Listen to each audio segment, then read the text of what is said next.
Hello everyone and welcome to a new video. MC Mora here, and Street Fighter 5 is coming to a close, unfortunately or fortunately if you don't like it. People really enjoyed my previous video when I talked about the most buffed character during Street Fighter 5, and I thought why not continue on with the tier theme. And I don't mean the fluids that you release when you lose in rank. Here I'm talking about which characters were top tiers, dominated Street Fighter 5 throughout its life cycle. I'm gonna walk you through the different seasons, talk about each season's menace. Currently, obviously, we got Luke, but what it takes, what it took them to be top tiers, why they dominated, and it can tell us a lot about what it takes to be very powerful in Street Fighter as a game, and Street Fighter 5 specifically. So let's start first with the menace of Season 1. The first real menace of Street Fighter 5 would be Chun-Li. This is a character that really dominated. I know that back during Season 1, some might say Nash was really good too, and Mika was really good too, Ryu, Ken, but I think Chun-Li was the real menace. A lot of people would argue that was the case. Now, this character back then was ridiculous. You have to remember that during Season 1, the game had more input delay, so it was really hard to whiff punish, if at all, right? If no one was doing it. And because of this, and because her normals were even better, like hitboxes wise, startup wise, etc., she was pretty much like doing what she wants in the neutral, right? That standing heavy punch, if you think it's annoying now, oh my god, that was like way worse back then, right? And also she had a lot of other tools that made her really good. One of the premier ones is the instant air legs, because this was actually plus on block. Chun-Li had a Blossom Block this style axe kick that she can combo out of. She will get like full bread and butter combos, and she will be plus. So she can play rushdown if she wants, she can play neutral if she wants. Her standing light kick, that was like the god anti-air, it anti-aired everything. You kinda had to have tools to play around it, like a dive kick. Chun-Li was just very difficult to deal with. Absolutely fascinating, absolutely amazing and menacing. I mean, she got a ton of nerfs. Just take a look at the list of nerfs for her during Season 2. So yeah, Chun was the best.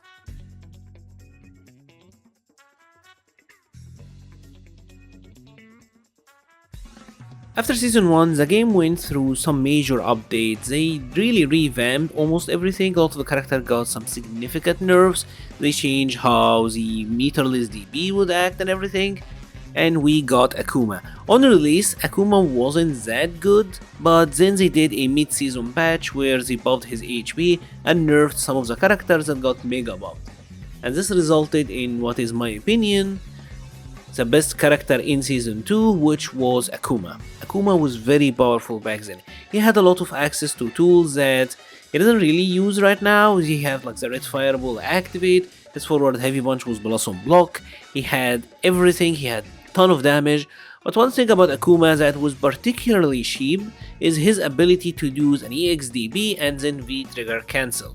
You might be wondering, well, what's so good about this?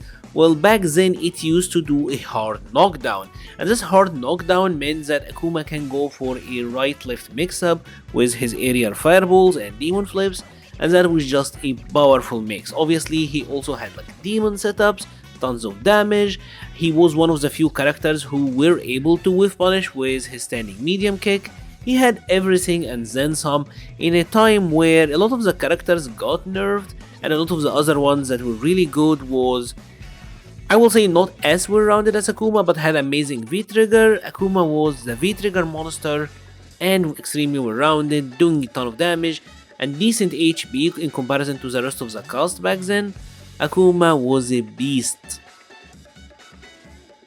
Season 3 we got the release of Arcade Edition, and it was a big revamp of the game. They added new V-triggers, they added a ton of characters, and on Season 3 launch, Abigail was completely busted. But then they did a mid-season patch, and as things started to settle, I think we transitioned into the Cammy Fighter 5 era, because Cammy was so dominant during Season 3.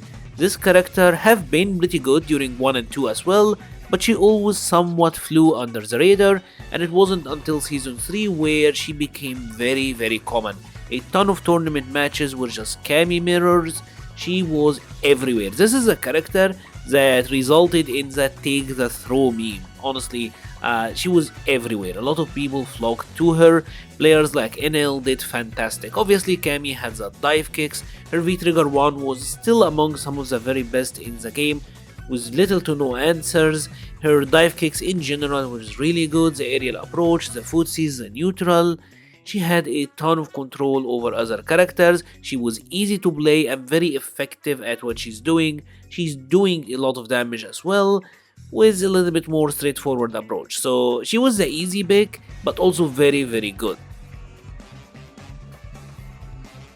After that we got the second season of Arcade Edition, or you could just call it Season 4 of Street Fighter V, and that was the time of Rashid and Karen. Rashid have always been good ever since Season 2, and Karen have been good as well, but they were really apparently dominant in the season. This was a time where Punk was completely on a tear, Bonchan was on a tear, Phenom did amazing, Mago was doing well, like every Karen was winning left and right.